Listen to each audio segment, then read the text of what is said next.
Good morning nga pala mga Kabacood TV. Lapitan natin si tatay at tanungan natin kung gaano kaluwang tong tanim niya na kamatis. Tay, gaano kaluwang tong tanim ninyong kamatis? Itong tanim naming kamatis na ito, humigit kumulang sa 2,500 square meter. Bakit parang napansin ko po pinlastikan nyo pa?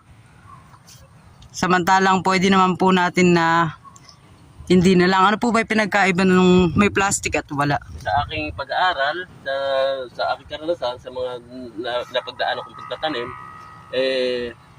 ang kalamangan sa panahong maulan, ito nga, kagaya nito, sa panahon natin na ito, sasalubong sa pag-ulan, magandang proteksyon para sa kamatis natin. Una, ang binibigay niya, kung pumatak ang ulan, hindi nalulusaw ang lupa para lumayo sa iwanan ng ugat. Ikalawa, sa panahong maulan, hindi tayo patuloy na makapagbibigay ng fertilizer.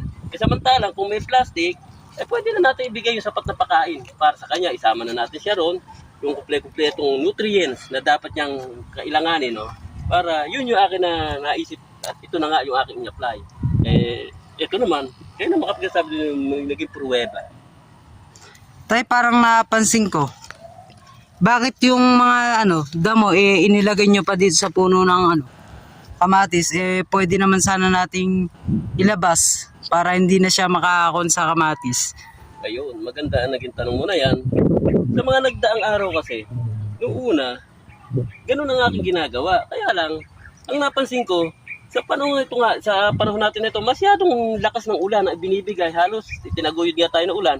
Napag-aralan ko na ang nalaki ang butas na ginawa ko sa plastic, may pagkakataon pa rin ng malakas na patak ng ulan, nagagawa pa niyang marungkal o mapalabas ang ugat. Kaya sinabi ko nga na ang damo, kaysa ilabas natin, gawin pa rin natin proteksyon, itakip natin sa puno, para kung pumatak ang ulan, hindi direct doon sa puno para masira ang ugat.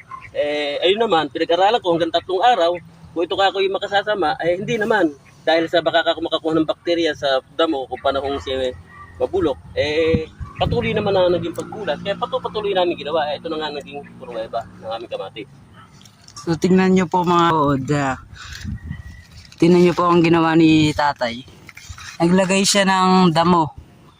Protection daw po para sa ugat at para hindi marungkal lang mga tubig o yung ulan.